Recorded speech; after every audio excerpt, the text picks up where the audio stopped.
So, welcome, Sally, to the Zoom room again. Mhm. Just you were doing a little share about your walk this morning, and I thought that's something that other people would really benefit from. So, you want to just tell that little story again, please? As I walked, I was saying the mantra, I'm pure, formless awareness of perfect love. You are, and I am, and we are. I kept saying it in all sorts of different ways. So just seeing everything as pure, formless awareness. And dogs were running over from the other side of the field that never usually run, that the owner thought couldn't run because they were arthritic and old, and they were coming over and just sitting between right in front of me, staring straight at me, just really piercing stares. And I could just see there was a change of energy around me. Like my dog, usually the swans are very protective of their babies and really hiss and flap and everything, and my dog was able to walk between them, really right up close to their feathers, and they didn't react at all. So that was really interesting. And then Uh, a squirrel kept edging towards me, even though I was surrounded by dogs that kept coming closer and closer, and you could see it was really staring. And eventually it came right between my feet and just stared up at me. And the dogs just ignored it. They didn't go after it, they didn't chase it or anything. So I was like, whoa. And I just, all right, what's happening here? yeah, I just kept going, you're pure formless awareness. I'm pure formless awareness. We're all pure formless awareness. But the change in energy was very noticeable. Mm. Hmm. Yeah, that's amazing. So that's there's evidence in the external. We talk about the interior and then the exterior aspects of the miracle, but the one reflects the other. So you do it internally. You use the name of God. That is literally that is the pointer, the name of God. God doesn't actually have a name, but it's a good pointer to the state of mind that is God. And so you're saying that. So the point is taking you into the state, and it's just kind of activating the quantum field. Things are shifting because your mind is now aligned with that state, and then you see these quite miraculous results showing up in the world of form, that everything's just behaving differently, and that's how the miracle works. Change your inner state, and then you change the world. And very appropriate for our lesson, actually. Lesson was salvation or awakening of the world depends on me. Mm. So you be the light. You bring that awareness into the world. That's the call. Yeah, I suppose by the swans not hissing and flapping like they normally do with dogs, that's the equivalent to war, watching conflict in war. Hmm. So my mind had changed, so I didn't expect the conflict, and so it didn't Hmm. arise. So it's fun. Hmm. Yeah. Yeah. So just keep doing it. The more you do it, the more you see the results. It's like, well, why would I want to do it any other way? That's why the miracles are necessary. Saying because they are confirmation that you're on the right track. If you didn't have those signs in the dream, you'd go, well, I'm doing all this and it's making no difference at all. But you see immediately, real time, you make a change like that internally, and then wow, hang on, that's a totally different walk from a normal walk. So clearly there's a correlation now between my internal state and the external world. And that's when you start, your faith grows and you go, oh, actually, this stuff does work. And it's not just all, woo woo and hypothetical. It actually works real time. If I change my mind, I change my inner state, then the outer world reflects that pretty much, instantly. I think that the beauty of nature is that it can show you that very directly. People as well, but animals are particularly sensitive to the information to this frequency, I think. So they pick it up and then they respond accordingly. Um, and so that's why you got those unusual reactions. Squirrel standing just in front of you is unusual. Normally they'd run away. So it's like just standing there with no fear And then the dog's not trying to chase it either. That's also unusual. Mostly dogs will be like straight after it. So you just change the whole, the whole energy field. If you understand morphic fields or quantum fields, it's a field of energy, and you are influencing that field with your mind. So now you change it with your thoughts, and everything in that field is influenced by it. So we're all connected in the field. And then their minds, which are not really separate, are influenced by your mind through this that Rupert Sheldrake calls it the morphic field, quantum field, whatever you want to call it. It's the soup of mind. It's like mind stuff. It's thought and emotion that's floating around there, and that forms the field which directs behavior, that directs the events of this world. So seek not to change the world, but seek to change your mind about the world. Changes your mind, that changes the field, that changes the world, kind of by default. If you try and change the world first without changing your mind, then you're trying to work outside in and fix some kind of external problem without any inner shift, which is magic rather than miracles. And now I know it's possible for these animals to coexist so closely without conflict. It'll be interesting, even if I'm not focused on that mantra, if I allow that to happen in future. Yeah, play with it and see. So life becomes kind of interesting. Oh, I'm going on a walk. Okay, let's see what happens. What I call it extraordinary ordinary. So a walk, ordinary experience, you do it every day. But then you bring awareness into it, pure formless awareness of perfect love. Now it becomes an extraordinary experience. So extraordinary ordinary. And why can't your moment by moment experiences on a consistent basis in your daily life be extraordinary ordinary? So this is what enlightenment is. It's like, yeah, you're living in the domain of the miraculous. It's an extraordinary ordinary experience of life. Just because you've done the mind training and you're connected to the source. You don't always have to say it consciously.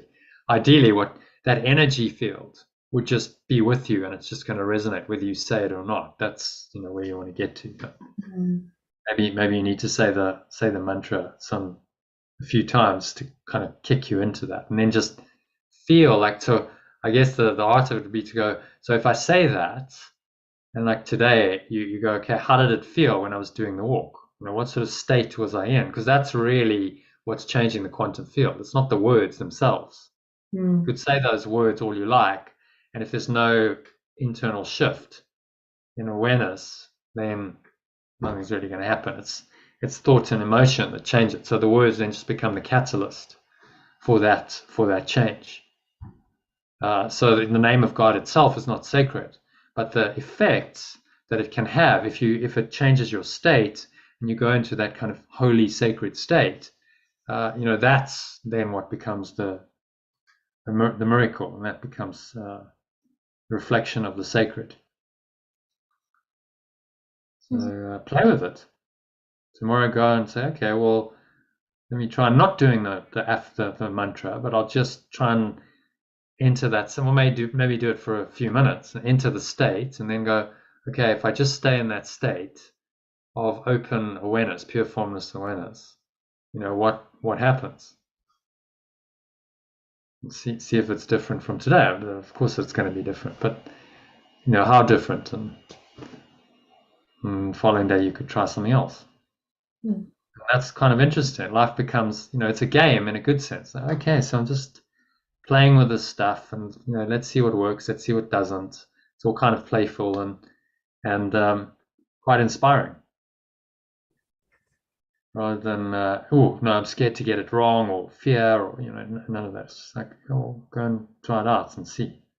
So well done, because it's about applying this in every aspect of your life, walking being one of them. So okay, let me try applying this there. You say the name of God, and then that shows up, and you go, wow, that's that's very powerful. I can see it experientially for myself. If you see it experientially, then you start to know it. It's like, well, yes, I know that this is true because I've experienced it. Mm. And that's how you go from perception to knowledge.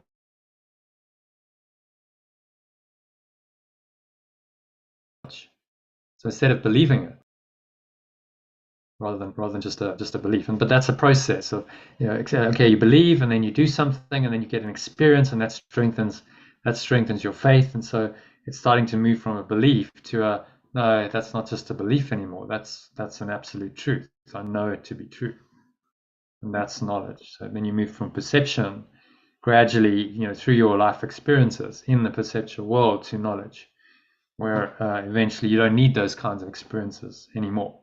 It's like, well, I absolutely know that God is, I am that presence, everything's that presence, and absolutely nothing can shake me from this knowledge. Yeah, so well done. Thanks for sharing that. It also reminded me of Iona when she said she was having a photo taken and she was, I am love.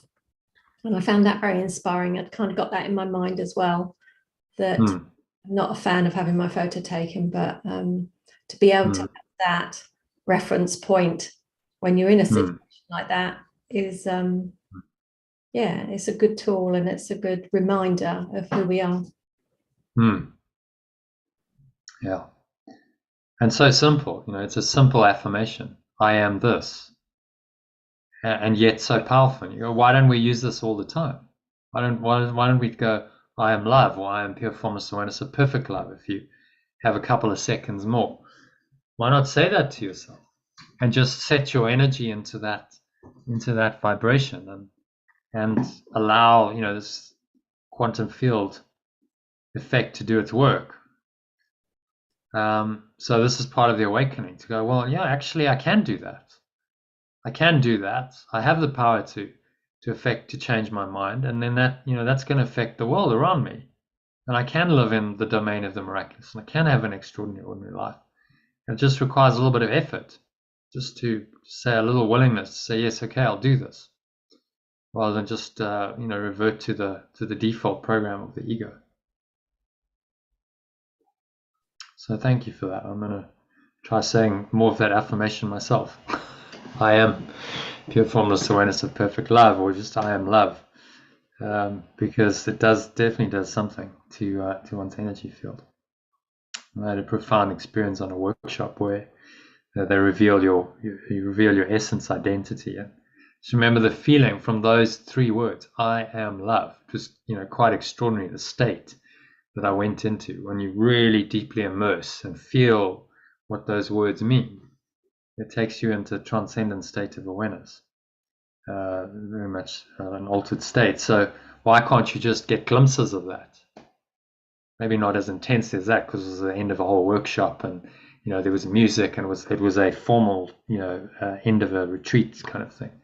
But a glimpse of that, a taste of that, just to run through your day, is wonderful. And that's kind of the idea of the breath breaks as well. Use the lesson to top you up, and just keep getting that feeling, which is an amazing feeling throughout the day, to top you up and stay connected.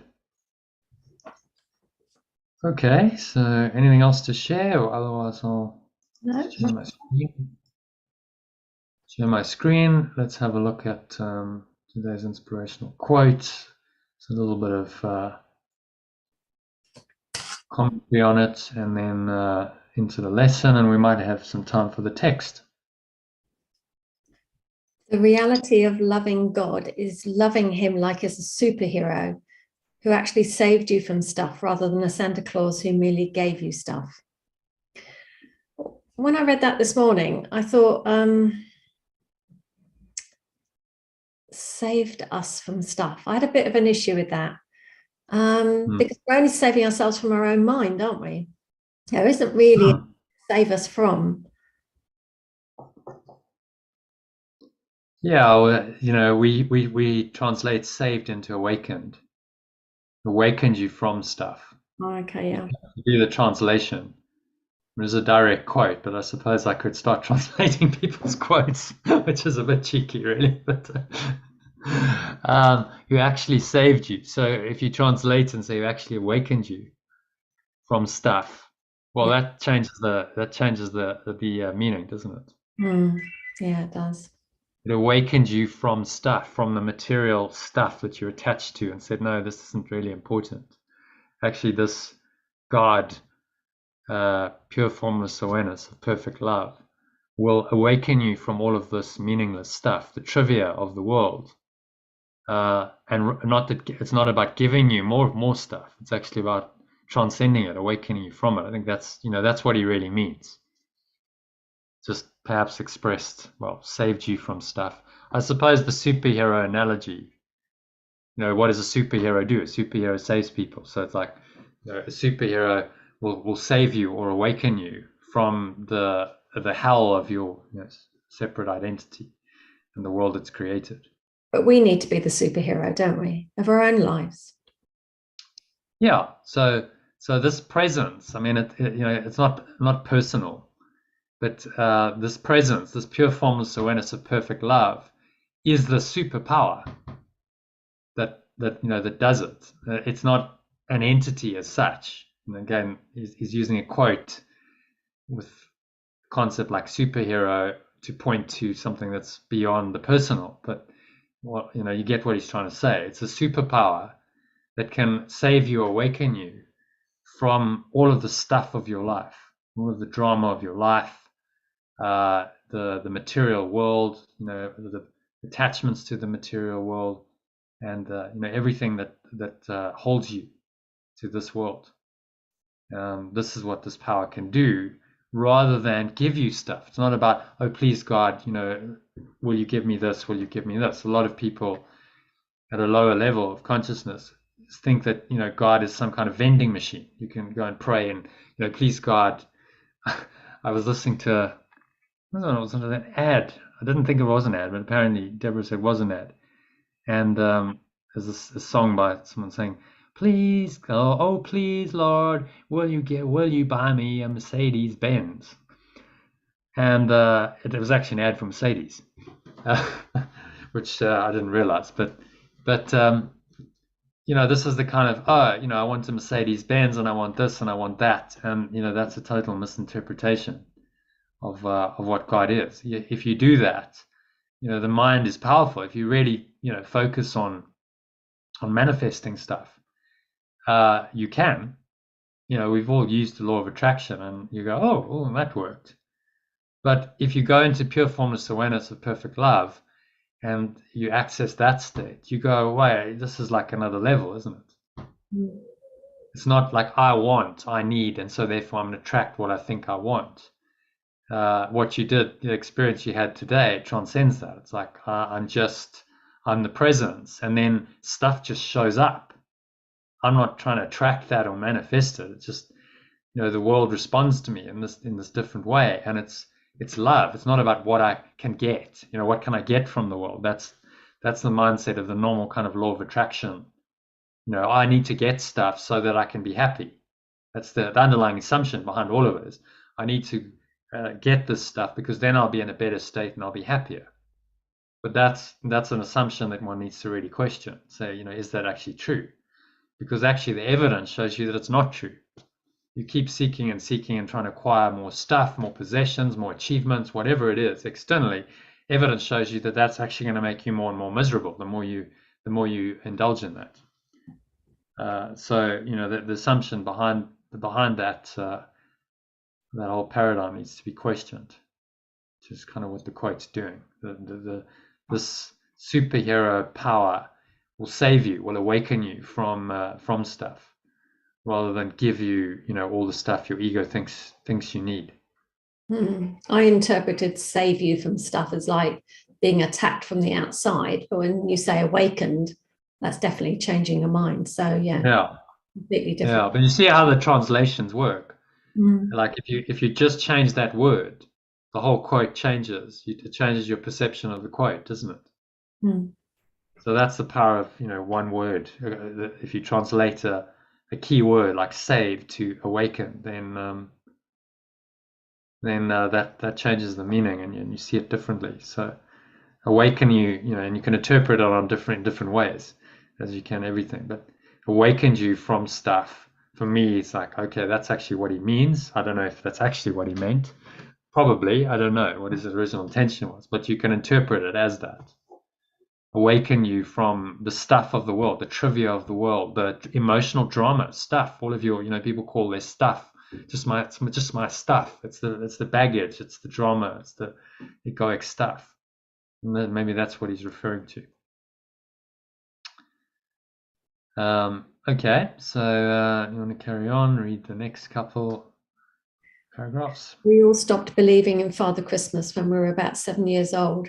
So why do some people childishly believe that they can pray to God like he was Santa and expect that he will hear and answer their prayers for anything material? As Yeshua says in this passage from the Course in Miracles text, see how the body's eyes rest on externals and cannot go beyond. Watch how they stop at nothingness, unable to go beyond the form to meaning. Nothing so blinding as perception of form, for sight of form means understanding has been obscured. So he's, again, being very explicit. There's no ambiguity there. He's saying sight of form, any form, because what we're talking about here is pure formless awareness. There is no form in that awareness. So any form obscures the truth of pure formless awareness. So why do we believe that God is some kind of Santa Claus who's going to answer our prayers for anything material when it's pure formless awareness? It doesn't even acknowledge form. Form doesn't even exist in pure formless awareness. So how can you pray to that and for form and expect your prayers to be answered? Clearly, it's ridiculous if you understand what God really is.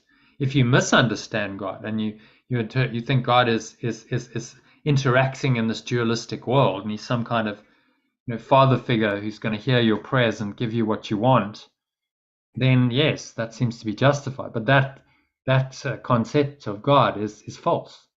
That's in fact the ego's version of God. Some kind of external entity, off-planet God that's going to somehow now interact and meddle in this world, and you can pray to this thing, and then you can get stuff that you think you want in the world.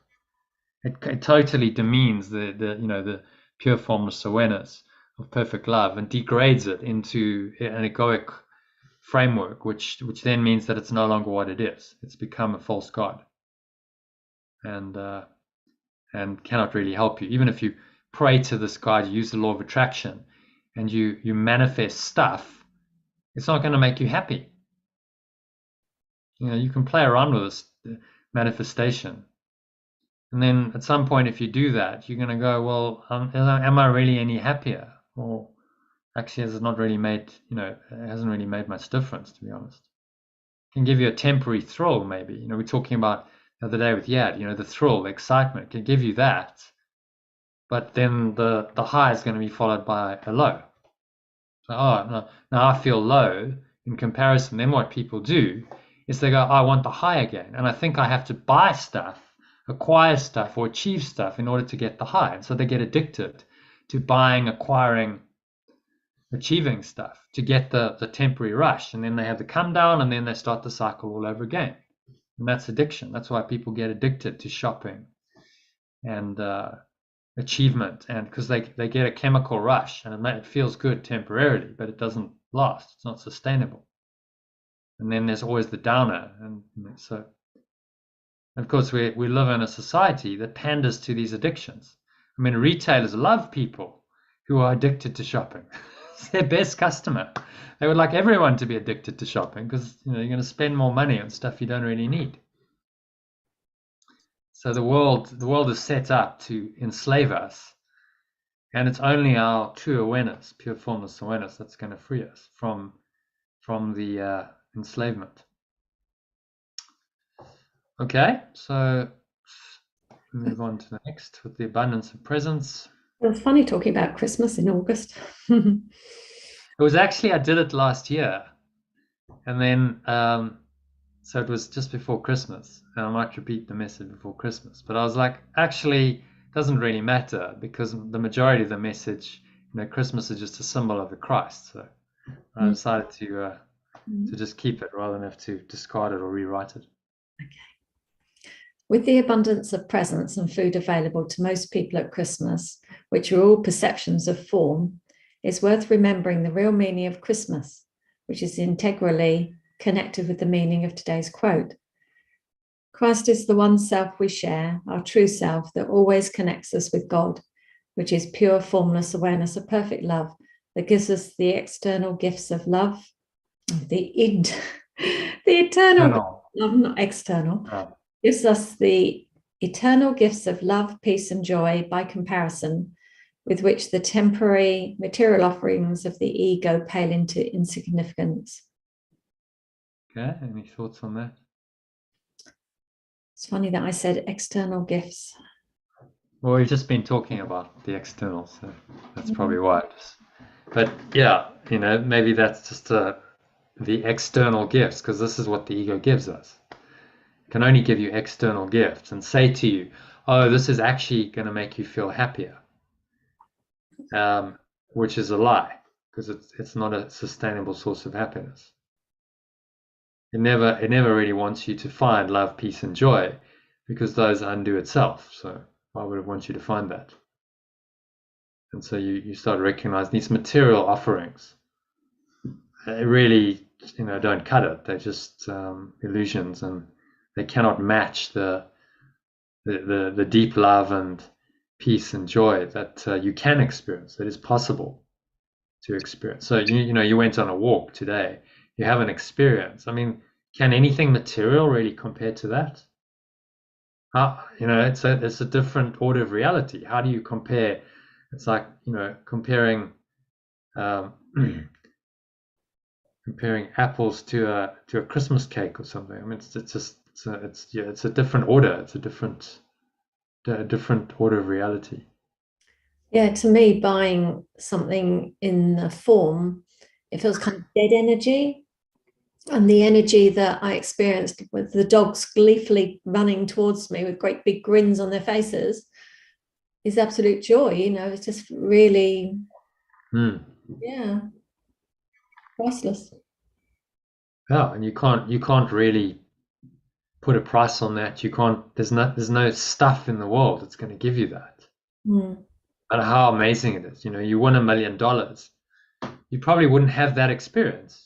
No, you wouldn't. You'd have another. You might have emotions, but not not the same kind of love, peace, joy feeling that you felt, because it's unconditional and it's not connected with anything in the world.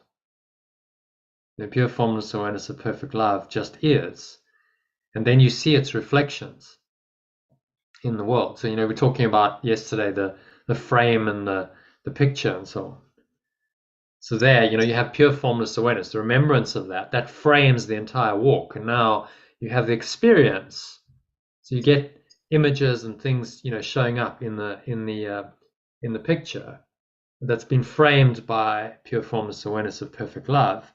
And really what you're seeing is the content. You're seeing the underlying truth of pure formless awareness of perfect love now being manifested through these people and animals and these experiences. And so then, that analogy makes sense. It's like, okay, likely frame, the remembrance, you remember it, I am pure formless awareness of perfect love. That frames the whole experience and allows the true content, which is that love, to come through, to shine through in all those experiences. And then you're not attached to the form. There's no, I only see the dogs as form. You're actually seeing the dogs as they really are. You're seeing the content rather than the form. And the form of the experience, the dogs and whatever else shows up, is just the kind of carrier for the frequency, for the underlying essence, so we say, of pure formless awareness, of perfect love. That's what Jesus did. He saw everyone as pure love. Then they could see themselves as pure love. So they were able to heal themselves to meet that expectation, or that, whatever you call it. It's not an expectation, is it? they match the state, because don't they say match to the highest vibration? So yeah, that just makes a bit more sense of the Jesus thing, how he healed. Yeah. So that superpower, he's holding the frequencies, the frequency holder of that power. And then other people come into his presence and their frequency gets raised up to that level. Oh, there's Iona. And then in that frequency, disease and sickness cannot sustain. And so then the material body changes to accord that. But he's not, he even said, I'm not doing this. This is the Father. By the Father, the source is doing this. Is doing it all. He gave, full credit to this power. Say hello to Anna. Hi, Anna. Can you hear us?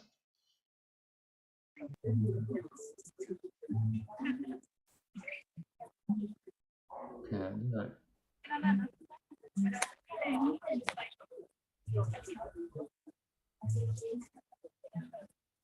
It sounds like there's a lot of interference. Iona, can you hear us? I can now, yeah. Okay. Yeah, right. I can. We can't see you. Your screen is blank. No, I know it doesn't work when I'm outside. But yeah. So have you started recording already? Yeah. Yes. Yeah. We're about half an hour into the session. Do you want to share something or not?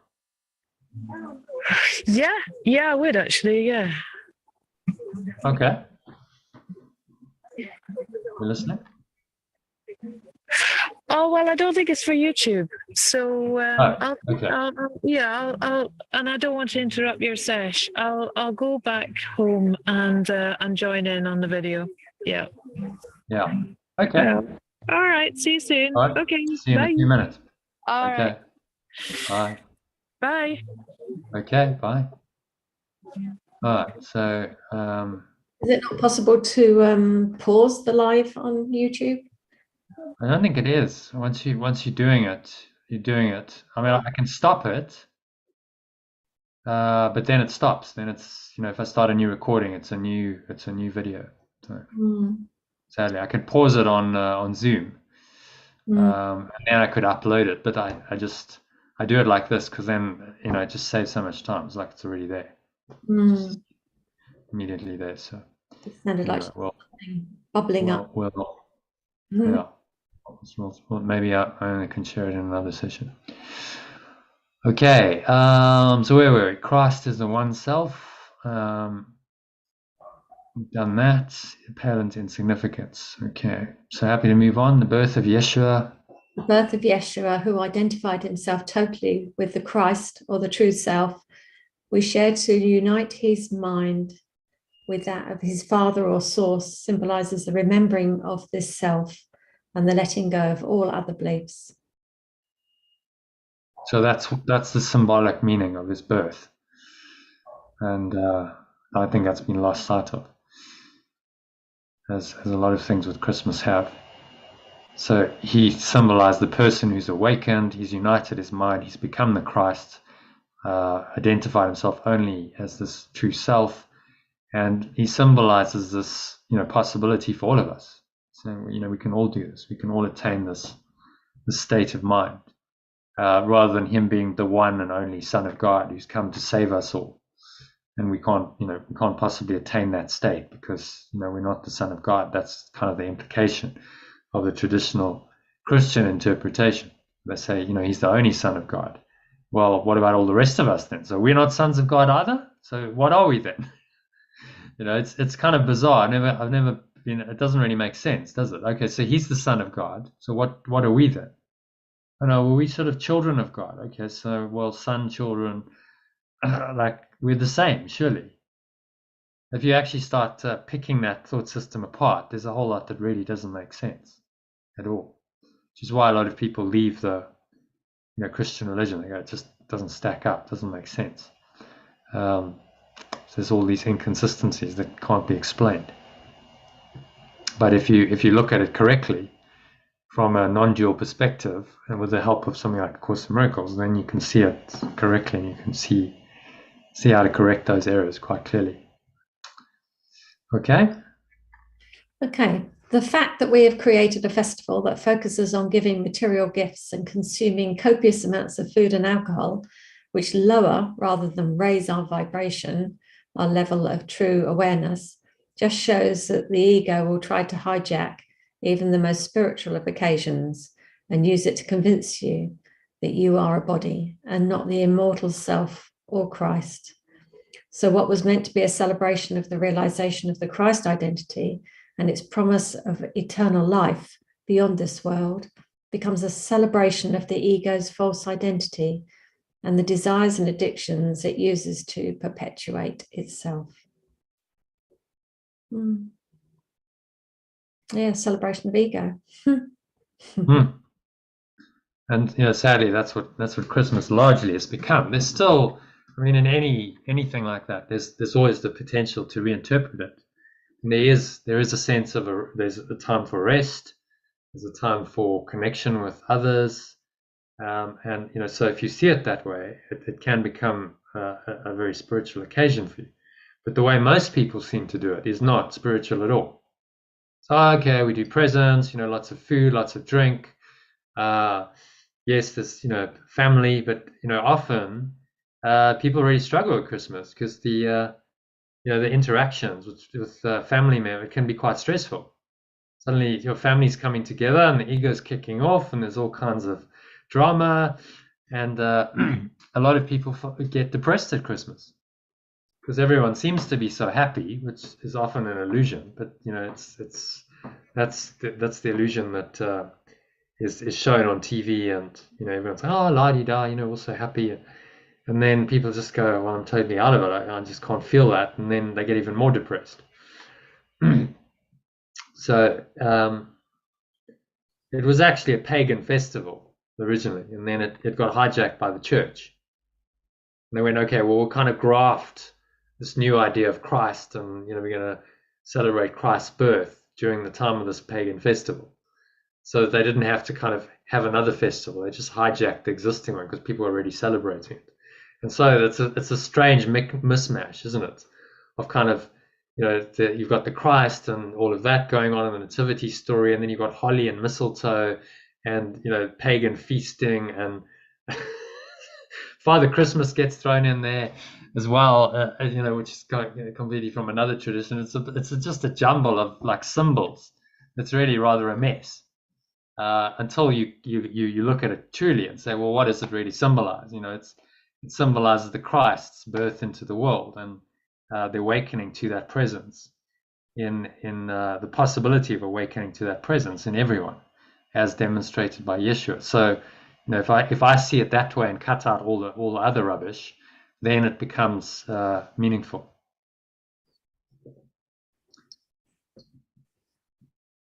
Okay. However, even in the midst of all the carnal indulgence of Christmas and anything else happening in this world, you can choose to forgive or let go of this false meaning and see only as its true meaning, which is the perfect unconditional love of the one self for everything and everyone. It is this divine love that is the true gift of Christmas, and all the material gifts given and received merely symbolize the giving of this love by God, or pure formless awareness of perfect love, and his son, or in our alternative non-Christian language, its extension. Yeshua, a spiritual master who identified himself totally with this love and lived it more purely and fully than any other human being ever had until that point in time. Oh. So, any thoughts on that? I was just thinking how to do Christmas this year, because I feel like I'm in the middle of two worlds. It's like there's a kind of expectation of gifts and food, and really I like to simplify it as much as possible. I don't like the inauthentic having to celebrate. It doesn't feel true. So I've stepped back over the last few years of that whole ego materialistic thing, but just wondering this year how it's going to pan out, because I've got more family around this year. Right. But yeah, where there's a will, there's a way. Hmm. Maybe you just spend some quiet time on Christmas if you can, and just go into some prayer and meditation and make the time for that in amongst all the other stuff. Or the following day, Boxing Day, go, okay, so all the Christmas stuff's over. I'll celebrate the spirit of Christ today by just taking a day off and resting deeply and connecting with presence and source um, and really honoring what Christmas is really about. Yeah. But yeah, because these patterns are very entrenched in society. So if you don't follow them, then people say, oh, that's not in the Christmas spirit. But actually, the Christmas spirit, as interpreted by the world, is the false. It's the ego.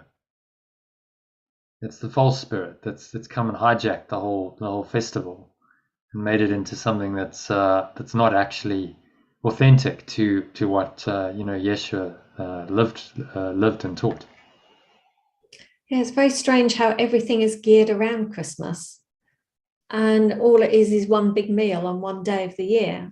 People say, well, I want to move house by Christmas, or my son said he wants to emigrate over to England by Christmas, so I'll be there by Christmas. And it's like bigging it to be this huge event, Yeah, I know. It's always a bit of an anticlimax because the day comes, it's like, okay, presents, and then meal, and then, okay, now it's all over, and then we kind of relax a bit, and then it's like, okay, and that's it.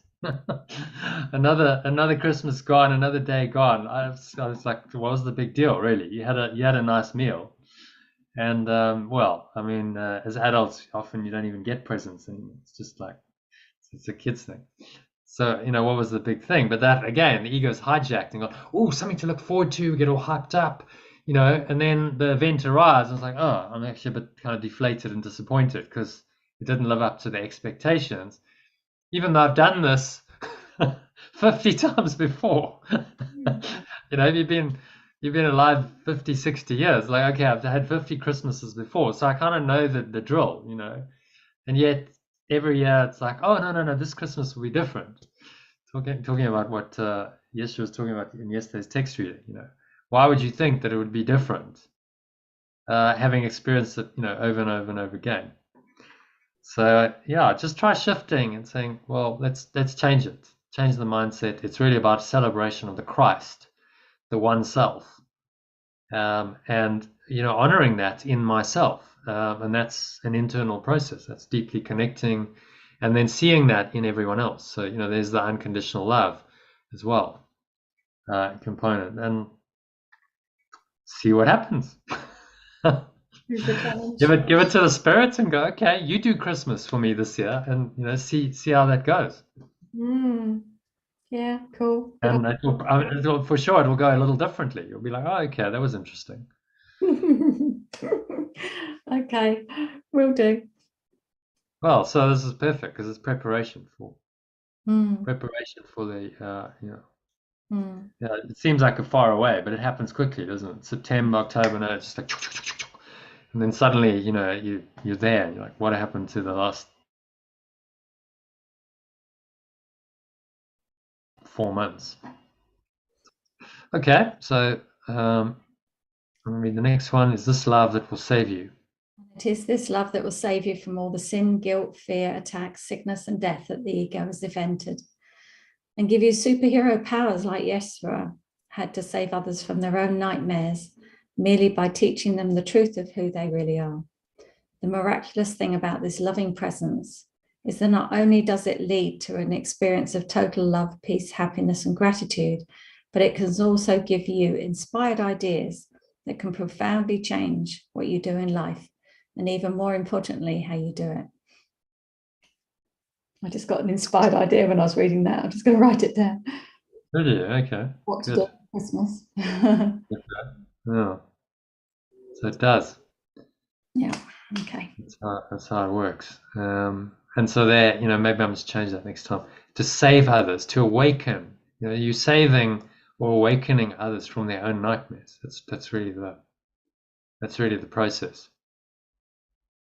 Christ awakens them from the nightmare of a separate self to the truth of who they really are, and the love, peace, happiness, joy, gratitude that is our divine inheritance. And from that can come inspired ideas. So what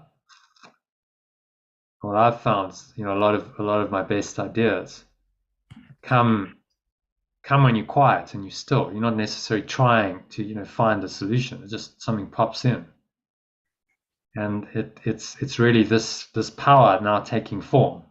Say, okay, well, you could do this, and this is going to be this is going to be helpful in your journey in form. And so that's the voice of the Holy Spirit, which is directing you back. The only purpose it has is to direct you back to the total awareness of pure formless awareness of perfect love. It's a totally different purpose from the ego, which is like, no, I want to get stuff in the external world to make me happy. Holy Spirit's saying that your entire experience is about letting go of all of the stuff, your attachment to any of it, and returning your mind to pure formless awareness of perfect love. That's the only purpose you're here for. And so every experience is now directed towards that ultimate outcome, and the process of it looks like letting go moment by moment and finding more and more of this awareness coming through. And so you don't need anything else, it's just that awareness. And that's the difference between the magic and miracles. Magic is always associated with form and trying to get some kind of happiness or satisfaction from external form, whereas miracles directly access the love, peace, happiness, joy, gratitude that are part of pure formless awareness, and then they extend them out. So now it's inspiration coming inside out to then change the quantum field, the morphic field, which then shows up miraculous results. So inside out versus outside in, and it's very obvious, that which one is more powerful, especially if you've experienced both of these states. The ego can't really hold a candle to the power of true inspiration that's now extending through the world. And they kind of look the same, because you can go, oh, you're manifesting in both instances. But the one is I'm manifesting, I'm trying to manifest this because I think that's going to make me happier, which is a delusion. And the other one is based on the expression of this infinite eternal power that's coming through you. That's saying, well, just do this because this is what I'm asking you to do.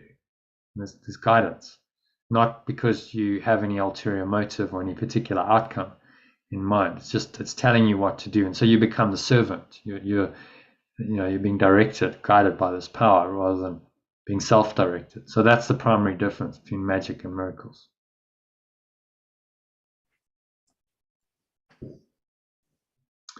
Okay. So have you read this whole paragraph? No. Know what inspired idea? Yeah.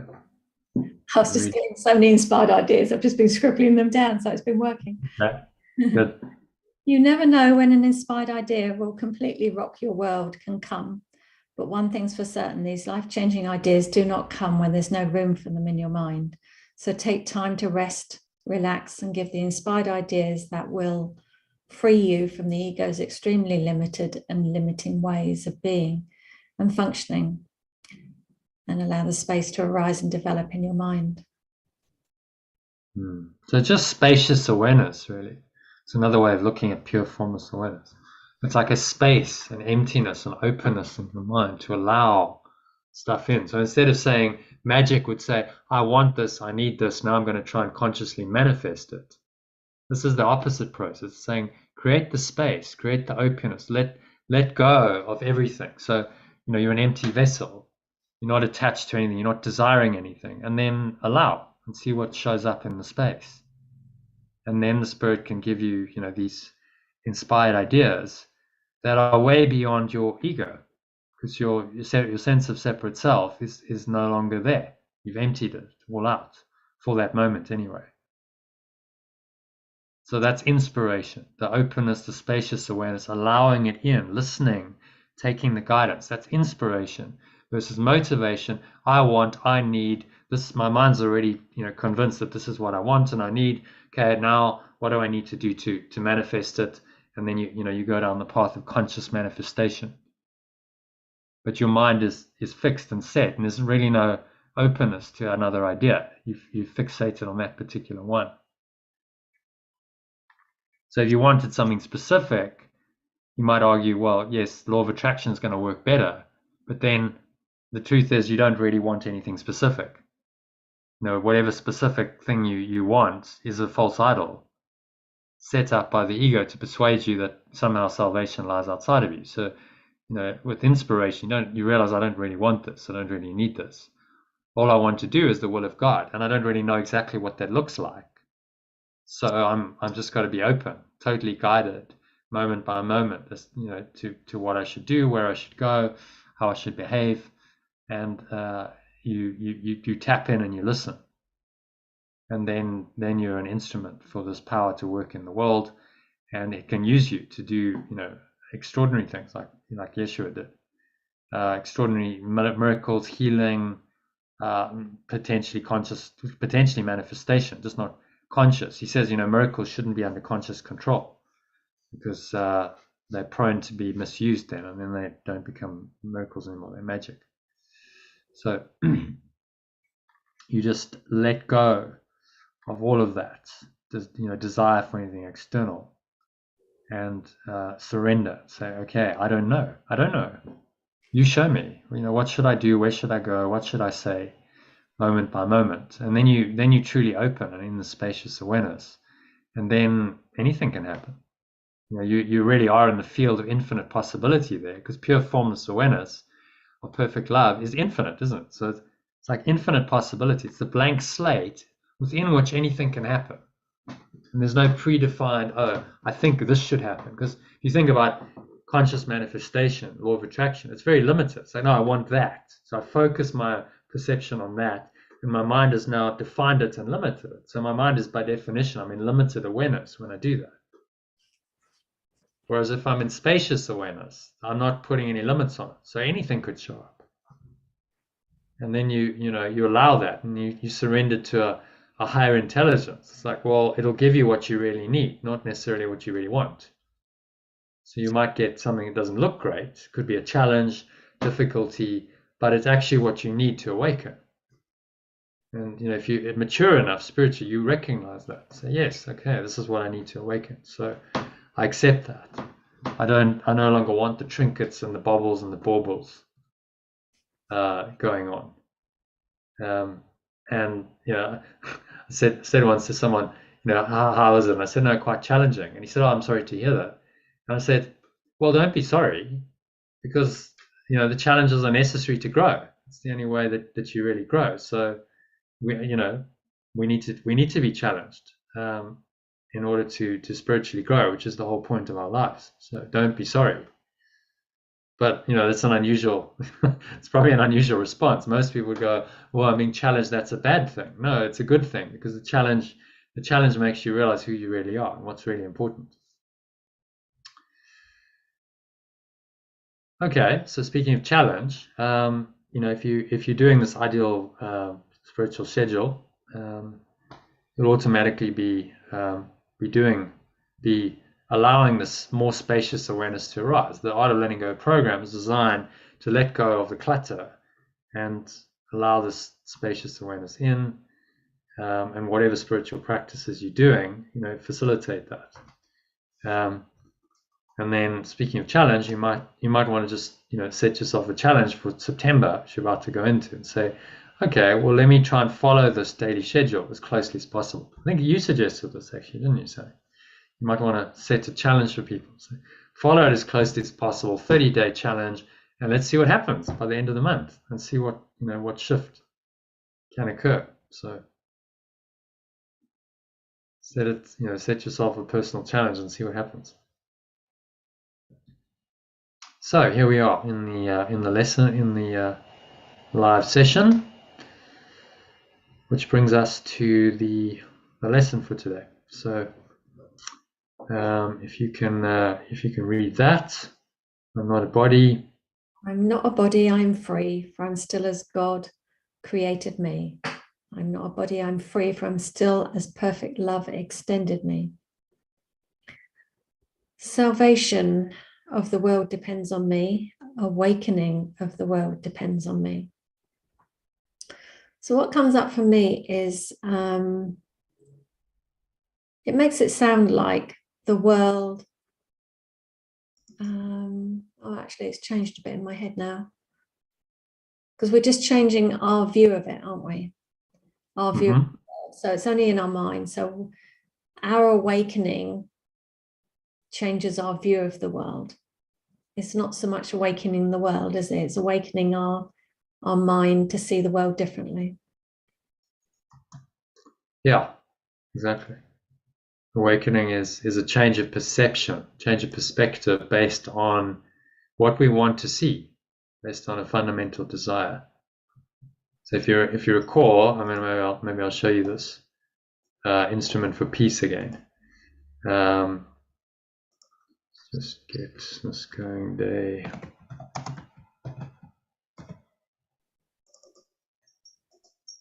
206, so we can just do the little translation in there just now. So the instrument for peace. Let's see if we can find that. Because the way it's written, it sounds like the world is dependent on us, when really it's only us dependent on us. Yeah, I mean, what he's trying to do is give us a sense of, some kind of higher responsibility. So we say, people play for world peace. The world's in a terrible state. We need more peace. And he's saying, well, be the change you want to see in the world. To paraphrase it, that was Gandhi's. Gandhi didn't actually say that. He said something similar, but different in a longer form. But that's become a classic quote: "Be the change you want to see in the world." So, awakening of the world depends on you. So your change of mind is what's going to awaken the world.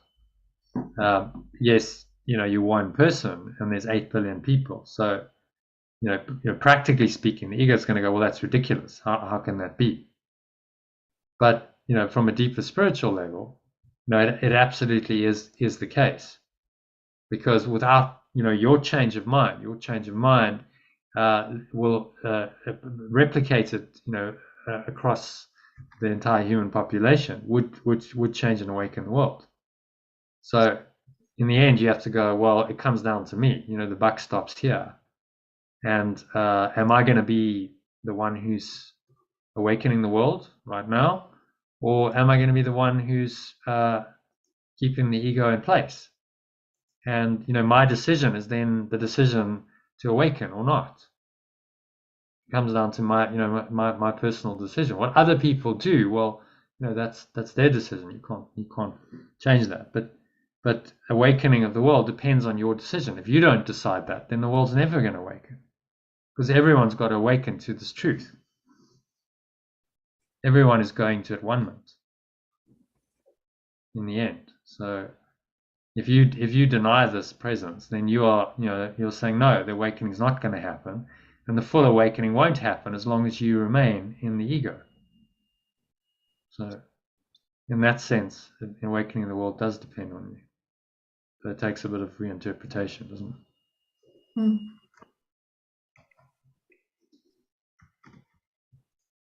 So salvation or awakening of the world depends on me.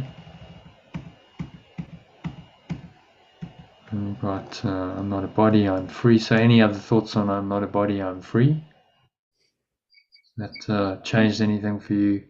I'm still as perfect love extended me. Yeah, it keeps changing every day, really. I see it slightly differently each day. Not sure if I could explain it now. Yeah, well, you're starting to get into subtleties. It's difficult to put words to it. Mm. But, you're observing that. Okay, so stuff's moving, stuff's changing. It's all going in the right direction. We were talking about attachment yesterday, and that's resonated very strongly with me. Those little attachments we don't realize are attachments, and Yeah. like everyday life and we don't realize it. And yeah, I think that's a big deal for me. Mm. I see in other people, which I suppose is an aspect of me being reflected back. So yeah, it's been interesting. Mm. And then that gives you a different perspective on this. I'm not a body, I'm free. Mm. Mm. I'm still as God created me. Because the body, see, our body identification craves material things, doesn't it? Mm. The body's always looking for the material because that's its level.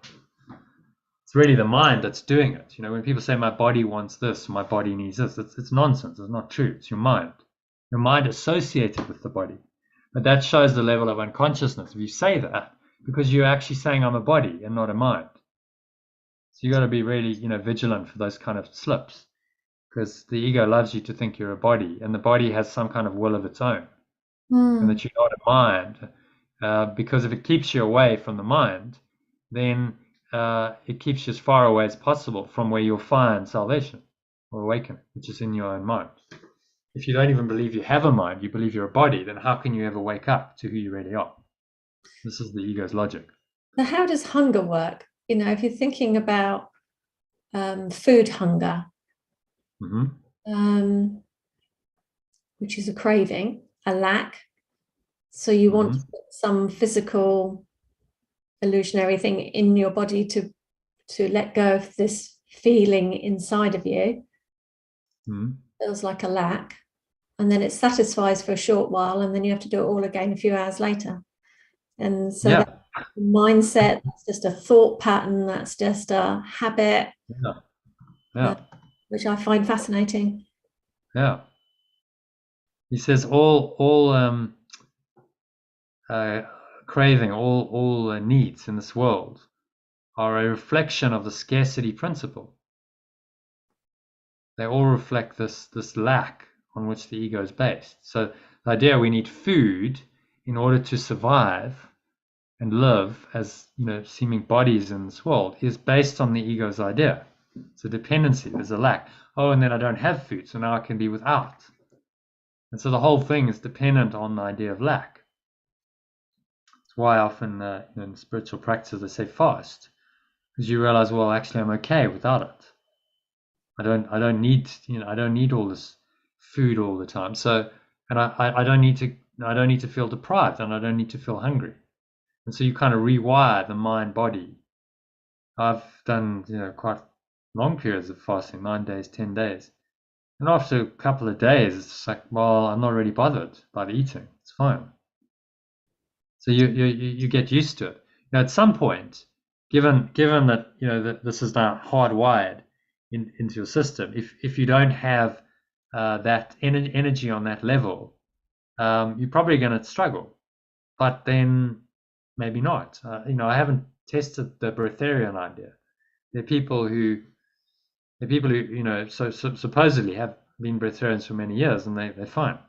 So get their energy from another source. Well, technically that's possible. If it's just energy, your body's an energy mechanism. If you can pull in the energy from another source, the sun, your kundalini energy, whatever, well, why do you need the energy from food? Food's just a form of energy, a kind of low-grade form of energy. So, I accept it's possible. I've never done it, and I haven't actually met anyone. I've heard of breatharians, but I've never actually met anyone who's there. And evidentially, I mean, there's people who say they're breatharians, but then how do you know? How do you know they're not just making it up? That they're not kind of eating on the slide, just claiming it. So Yeah, but I suppose that's what our ego projection is, isn't it? That they're not really being what they say they are. But one of my friends, she's a breatharian and she most definitely doesn't eat. And okay, so yeah, someone who's at all. She doesn't eat any no, food. she occasionally will have a little something to drink to be social, just some water or something. But She doesn't drink either.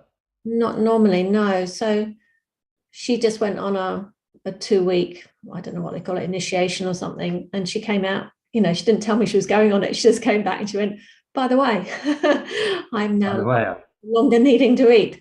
And so I question her sometimes about it. And I feel the pull to do that, but there's something that stops me. But I find it very interesting that it's such a strong thing inside of me that I haven't yet managed to even go a day without eating unless I was ill. Right. Yeah. Well, The idea try of it. fasting just doesn't no, there's something 20, stopping a me. 24-hour fast, just and see what happens. No one's going to die from not having food for 24 hours.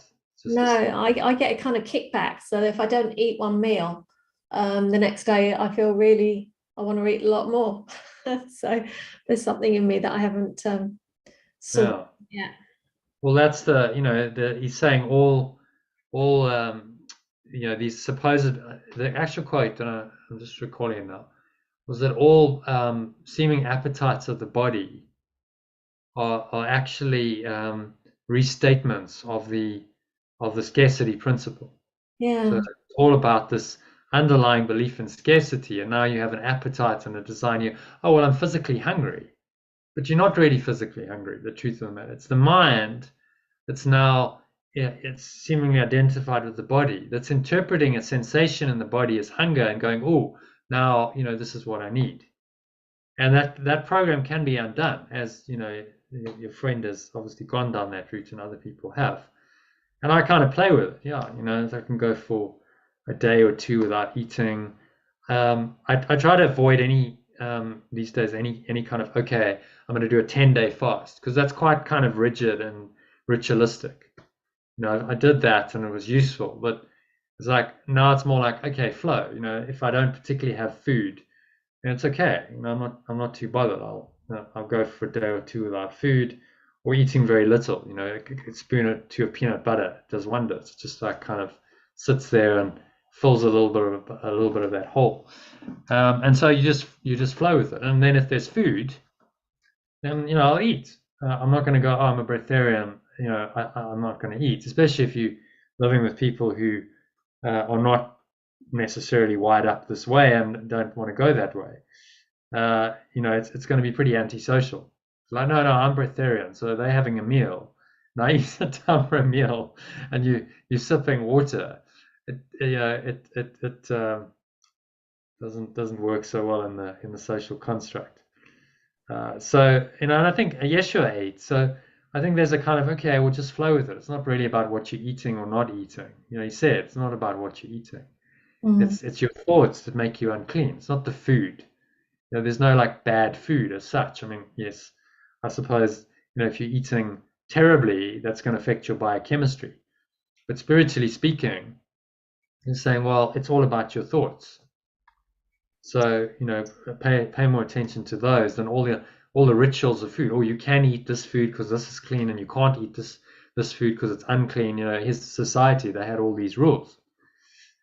And so it was very rule bound, the way people had to eat, and still is. And he was saying, no, that's not really going to be very helpful. It's more about focusing on the inner world, your thoughts, rather than the stuff, because right. that's all just magic. You focus on these external rules, and you think that's going to keep you safe, and it's not. Any rule on the level of form, whatever you do, you say, well, no, we're eating this way because it's healthier. Ultimately, the body's going to die, whatever you do. You can eat the most impeccably amazing diet, and ultimately the body's still going to die. So, that's not going to save you.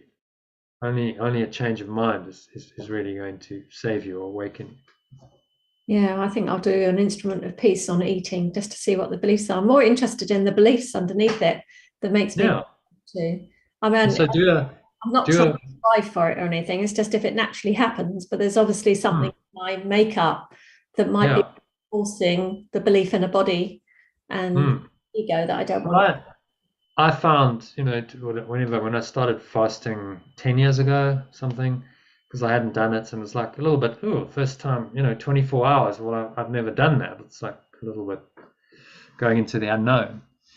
But 24 hours isn't that big a deal. So I did it, and okay, that was interesting. I was fine, actually. I was a bit hungry, but survived. And then you go, well, okay, I like to play with things. So I said, well, what happens if I do it for 2 days, 3 days? And then I decided to do a 7-day fast. Because I just like testing it. 10 days. Okay, what happens then? And I did it a couple of times, and it was like at the end of the last one, I was like, no, it actually, this is fine. I'm not really that bothered. I went for a run on the last day, like day 9, I hadn't eaten, and I was still able to run. It was like, okay. I mean, I could feel like there was, the body wasn't as it would have been with food. It was kind of probably eating into some muscle to get the energy, but I could do it. I did lose quite a lot of muscle mass, so it was a very interesting exercise. So like, okay, I'm actually now free of the program. That's the whole point. Mm.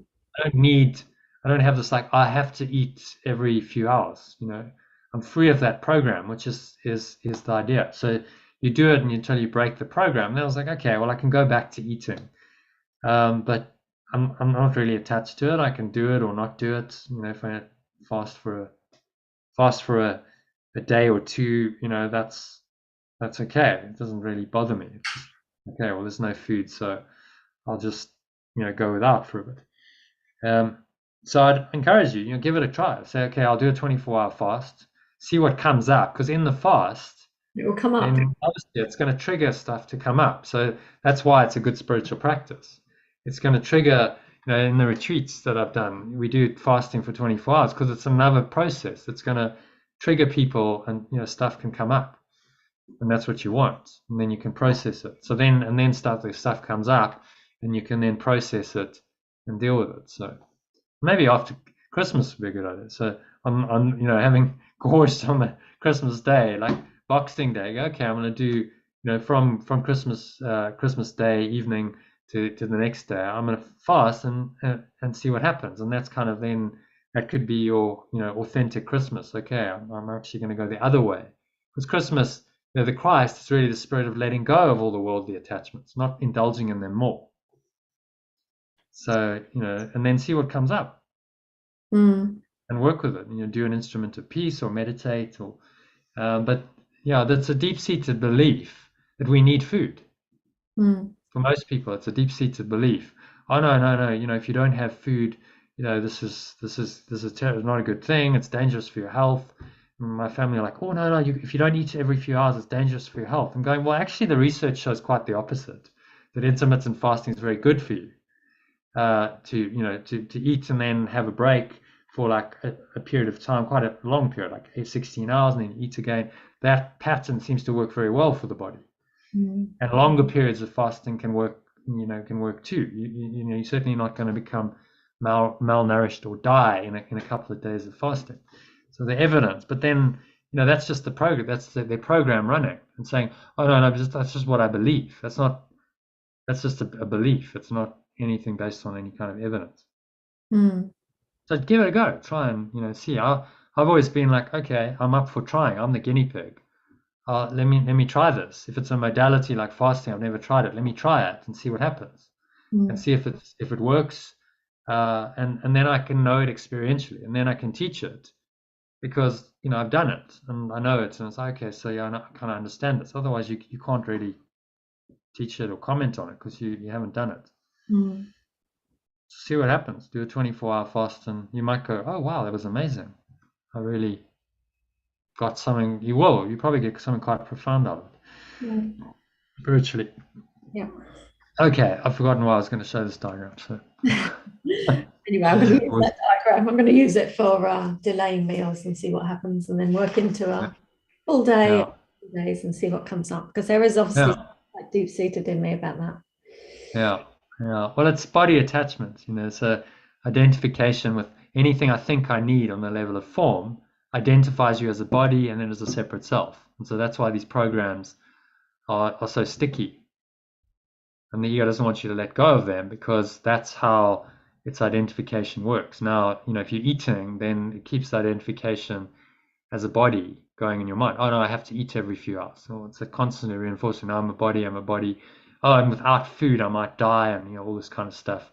When that has no place in pure formless awareness. It doesn't seem compatible anymore to be needed. Yeah, it doesn't. So fasting can be a way of breaking that program. It's like, when I started doing the breath holding, it was the same thing. Well, do we really need to breathe? And the answer is actually you don't. But that, again, it's a very deep-seated pattern. So to break the cycle of, oh, I think I need to breathe every few seconds. Takes a little bit of discipline and mind training, but you can go for long periods without breathing if you train yourself. Now, the medical doctors and science will say that's impossible, but it is absolutely possible. I know it because I've done it, and other people have done it. I'm not the only one. There are yogis who can bury their head in the sand and not breathe for 24 hours, and they're fine. You can go underwater for way longer than a few minutes, 20 minutes, half an hour. These are the kind of records, and be okay. So it's clearly possible.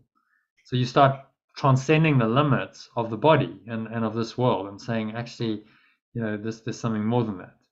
Yeah. And that's the purpose of these practices, is to get you more connected to your pure formless awareness that's beyond all these constructs and limits. Yeah, after you spoke about not breathing, because before that I'd only come across like holding my breath. And there'd be some meditations where I just didn't breathe for a while and found that interesting. But after you mentioned it, it's like the 3-minute mile. Once somebody's mentioned it, you can do it. It's like, and then I realized I could just not breathe for a while. And it wasn't a case of, which I found interesting, it wasn't like suddenly needing to breathe. It was just kind of a constant state of not needing to breathe. There wasn't a point where you went, you know what I mean? It was just like, no. You just now choose if to breathe or not. Shall I breathe now? I'll breathe in a minute. It was like a choice, which was very interesting. Yeah. So what you do then is you're not enslaved by the pattern. It's not like, oh, I have to breathe just because I'm used to breathing. The idea of the yogis is like you only breathe in and out all the time because that's your pattern, that's your habit, and that can be broken like other habits. And when you try and break it, the body's like, mind attached to the body is used to doing that, so it goes, oh no, this isn't good, and then it creates some distress to try and get you to do the pattern.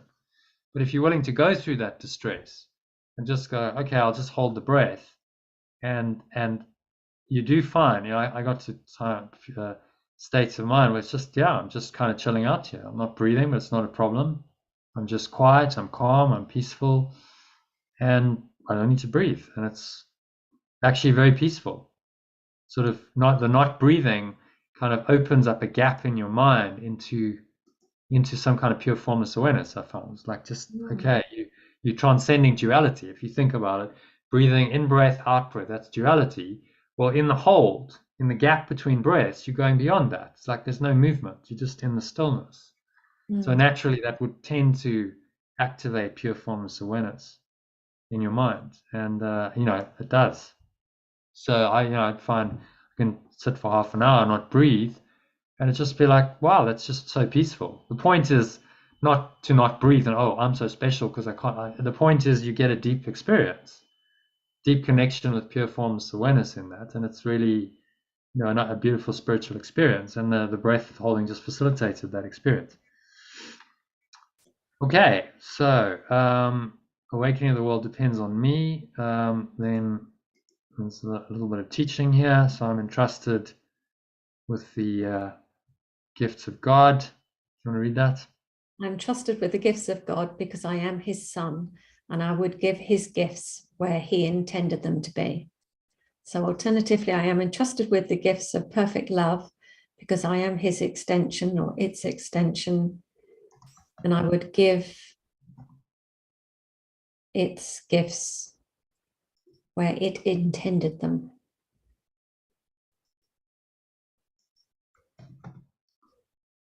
Where it intended them to be.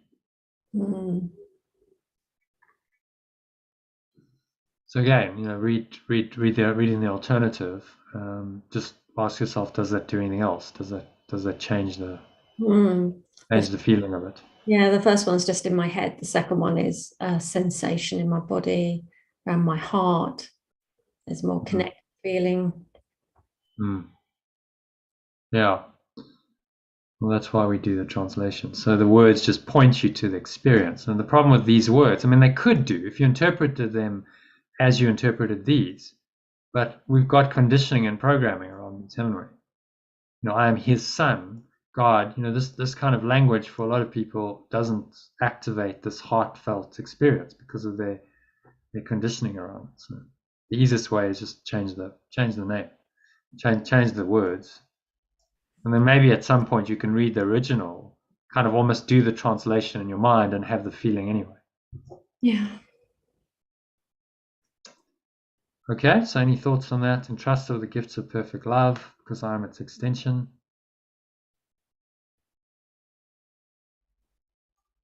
No. Just a feeling, no words. Okay, it's all good.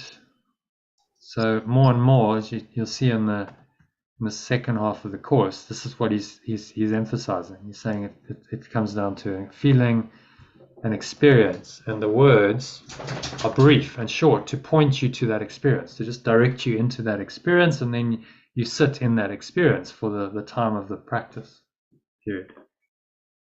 There's no longer need for lengthy unpacking of the ego. The first half of the workbook is all of the undoing of the ego, and so he's got to highlight the ego and bring it into your awareness, and that all of that takes the time. In the second half, it's more just sutra type pointers. The sutra is just a very short sentence or two that's a pointer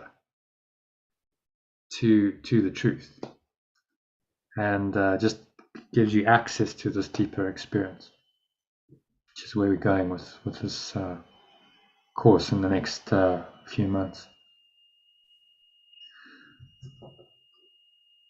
And these, I would give its gifts where it intended, and I would give, I want to give. I intend to give. How about that? I intend to give gifts where it intended them to be. Yeah. So my intention is aligned with perfect love's intention. I intend to give its gifts where it intended them to be. So the I is now in alignment with perfect love's will. It's one awareness, one will. Mm. Okay, and then the last, just say I'm not a body. I'm not a body, I am free, for I am still as God created me. I'm not a body, I am free, for I am still as perfect love extended me. When I say the translation, definitely it goes into my heart. I can feel a sensation in my heart. And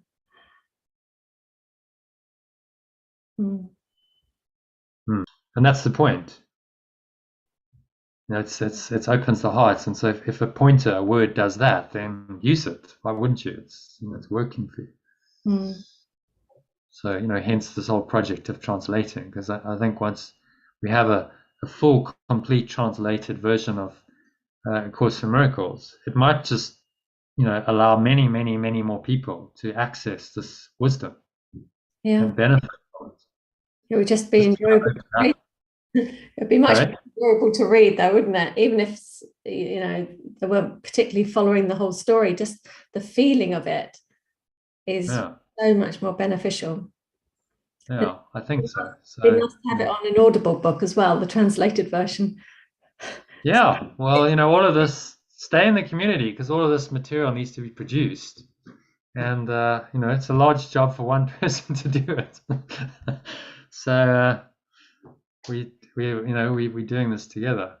Ideally, to have a complete program, you'd have the alternative version of each lesson, all the sections of the text, the manual for teachers, the clarification tips, the whole thing's translated. So you have the words, then you have a discussion session about each one, so you can go and you can access that. You have meditations and breath breaks for each lesson. You have a meditation for each section of the text. And so you've got all these resources, and someone can go, okay, I can dive into this world, and I've got all these tools to really help me to feel into, what A Course in Miracles is really about.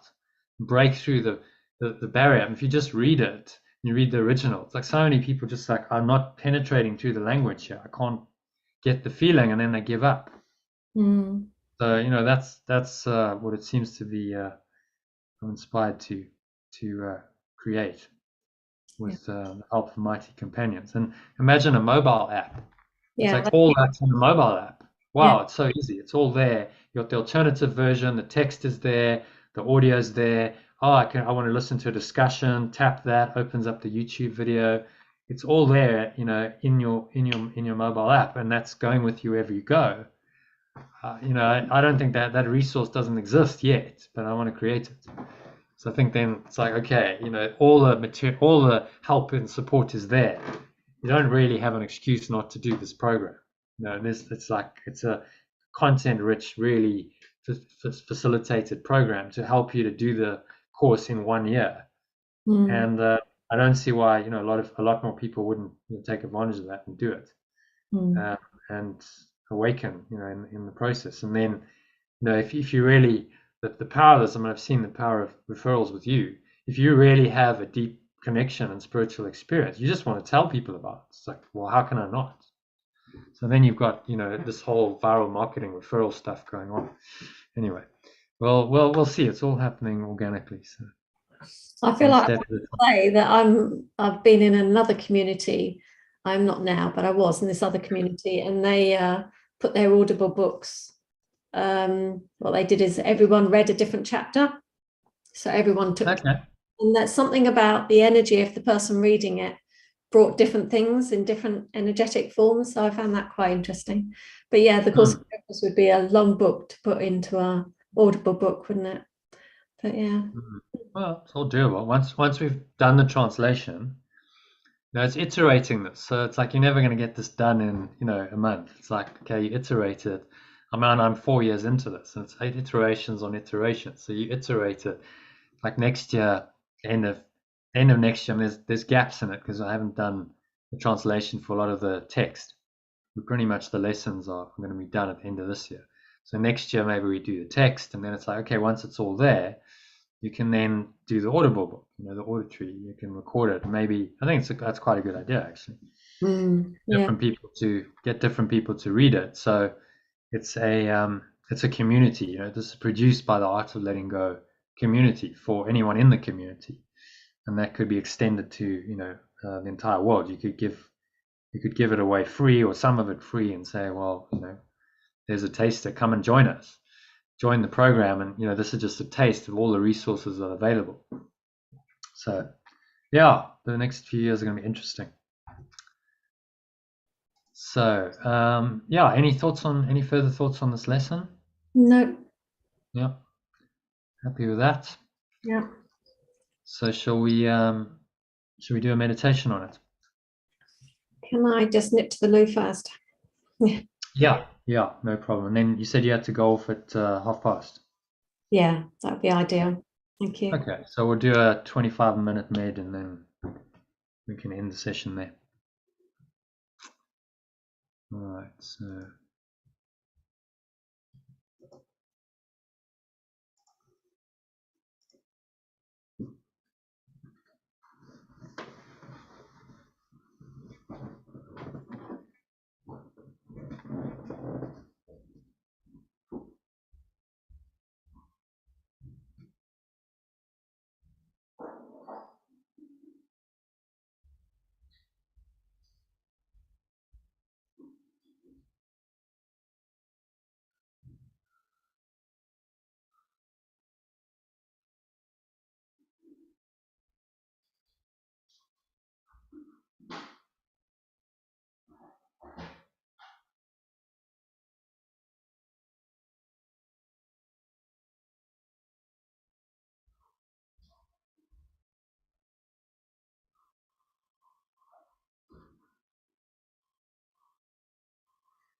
Alrighty.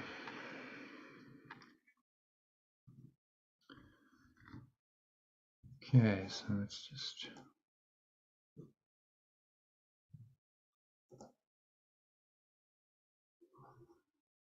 resume recording. So, just making yourself comfortable, sitting your feet shoulder width apart, back straight.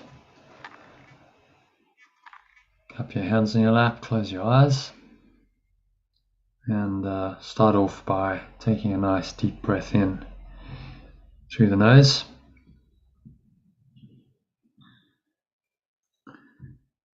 So breathing in, noticing how the stomach rises and the chest rises, the subtle flow of air in through the nostrils. Just pausing at the top of the inhale, connecting in with your heart space.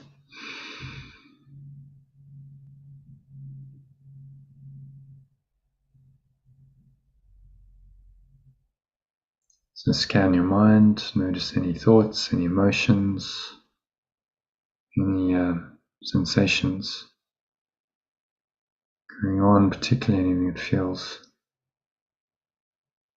negative, limiting, contracted, constricting in any way.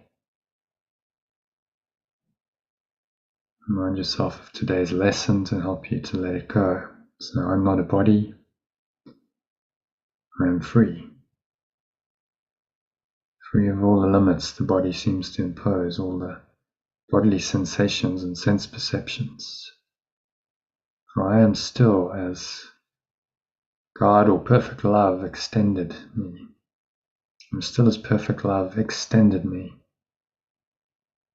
And because of this, awakening of the world depends on me in this and every situation. Breathe in again, just to breathe in this spacious awareness, presence of pure formless awareness. She is perfect love. You breathe that into every pore, every cell, every muscle of your body, every part of your mind, every fiber of your being. Is in the light of this true awareness, and in this light, the darkness can continue. So no limiting thoughts or emotions can continue. So you're going to exhale and just let them go.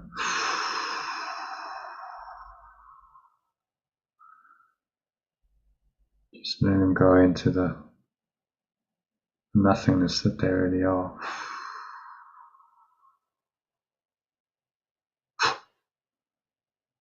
Allow the stomach into the spine and expel the last remaining air out.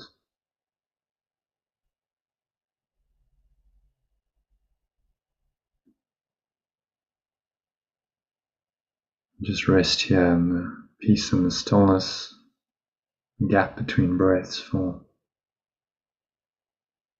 a few seconds. Nothing else to go, nothing else to do, nothing else to think about. Just breathe, relax, be still.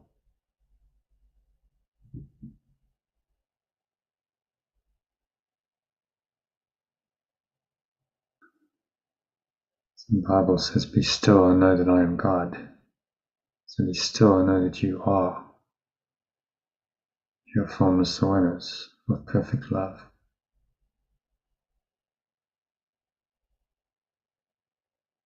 The awakening of the world depends on you because of this. You are the presence of this pure formless awareness that awakens you and all minds to itself, to free them from their bondage. Bondage of thinking they're a body, they are limited by the laws of time and space, sickness and death. So just breathing in and out now through your nose, observing the subtle flow of air in and out through the nostrils.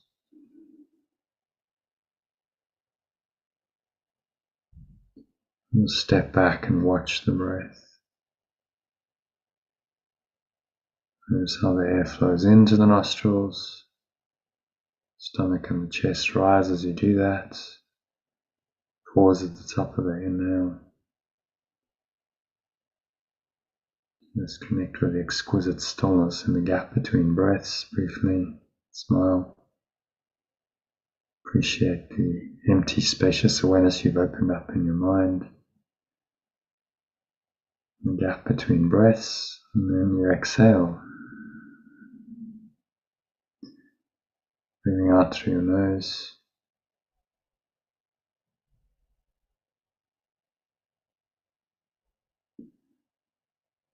Notice the touch of the breath on the area just below your nose, between your nose and your upper lip as you exhale,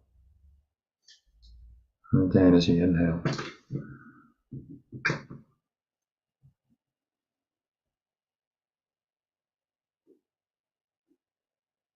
And you just keep inhaling and exhaling.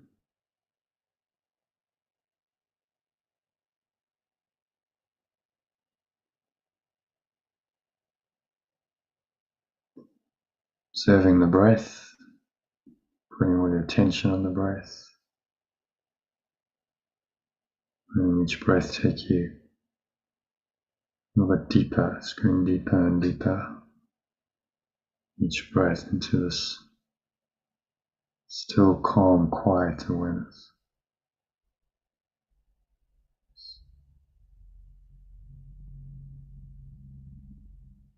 Nowhere else to go, nothing else to do, nothing else to think about.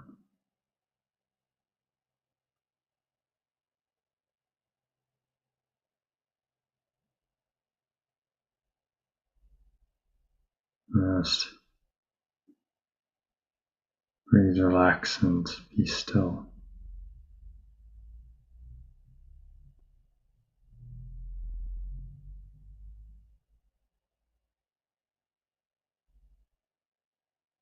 So I'm not a body, I am free. For I am still, it's double meanings. I remain as perfect love extended me, but I am still. I am in the stillness and the quietness, the unmoving presence of perfect love.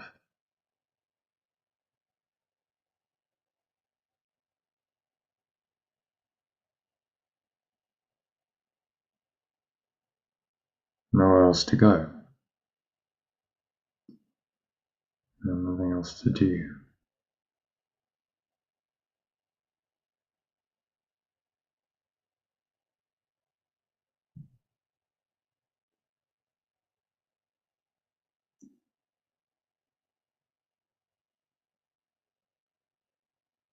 Nowhere else to go, nothing else to do.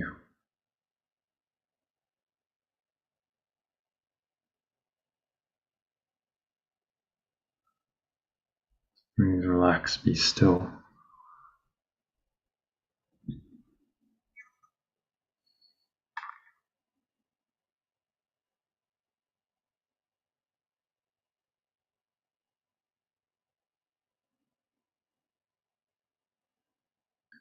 And surrender into the still silence, quietness.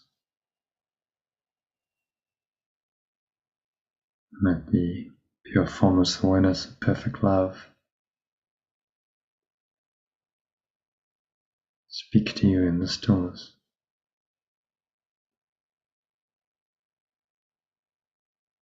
telling you that it is you, this is who you are, this is your home, state of awareness. It's your only home, and no other will house you, no other state of mind will ever fulfill you. Only pure formless awareness, perfect love.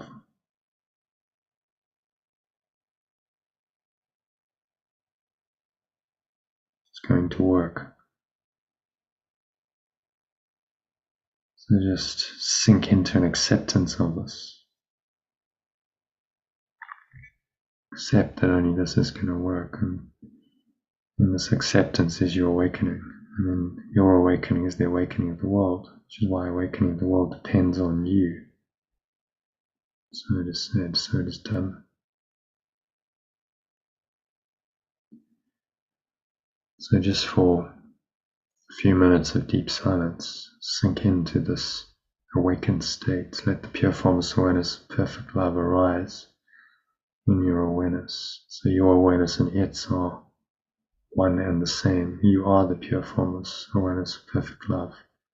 Your awareness is the pure formless awareness of perfect love. For the next few minutes of deep silence.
So just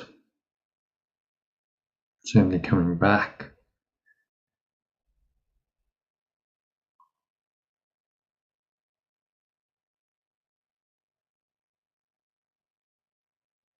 To an awareness of the body and the breath, senses and the world. And on the count of 3, you're going to open your eyes. So 1, just breathing in, noticing how the stomach rises and the chest rises, subtle flow of air in through the nostrils.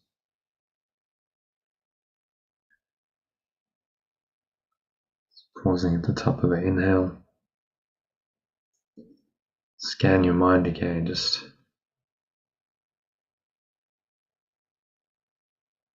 noticing any thoughts, emotions, sensations going through your mind. Observe them casually, and anything that's not pleasant, doesn't feel right, just be willing to let it go.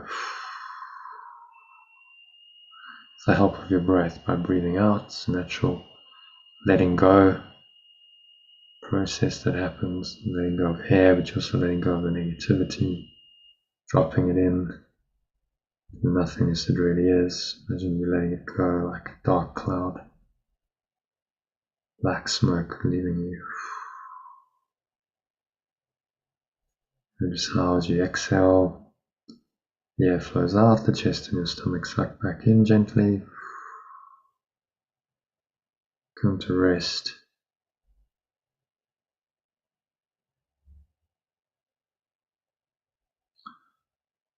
In your stomach and groin, just notice the weight of your body and the count of 2. Pressing down into the chair and your feet touching the ground. Notice what you're feeling and touching. Your hands, maybe there's a subtle flow of air on your skin. Breathe that air in, notice any smell in your nose. Maybe there's a subtle taste in your mouth. Notice that. And notice what you're hearing in the surrounding environment. Noticing all these things from this very still, calm and surrendered state.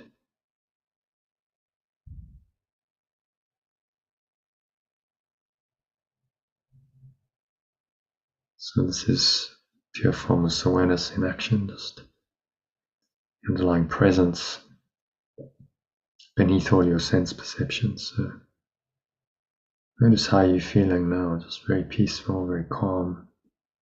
You're aware of the world, you're aware of some sense perceptions, but rooted in your peace. So this is enlightened state, to be rooted in the peace of pure formless awareness, not have mental or emotional turbulation, no disturbances to this peace even while you operate in the world. So you come back on the count of 3 and just take a look around the room as you open your eyes.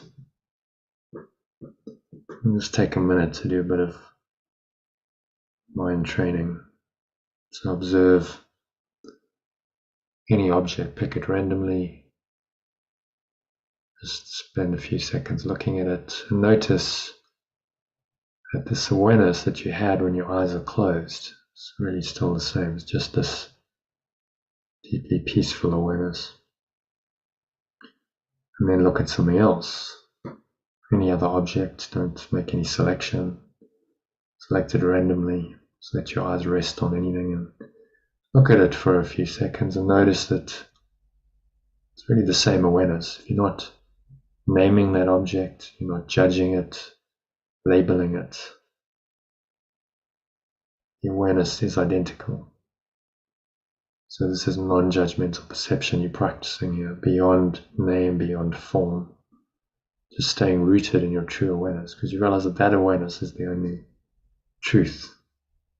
And whatever you think about the illusory world of form is by definition illusory. So that puts you in an illusory state of mind. As Yeshua said in one of today's quotes, nothing so blinding as the perception of form. So this blinds you to the truth of pure formless awareness, that is who you really are. So carry this awareness, this peace with you for the rest of the afternoon and evening by frequently reminding yourself of today's lesson. Top yourself up every hour, Yeshua recommends, and do another longer meditation. This evening I'll send you another longer recording to help you to do that. There's no live session this evening, so I wish you good practicing and a very peaceful and flowing afternoon and evening until we see each other again. Thank you, Sally, and namaste.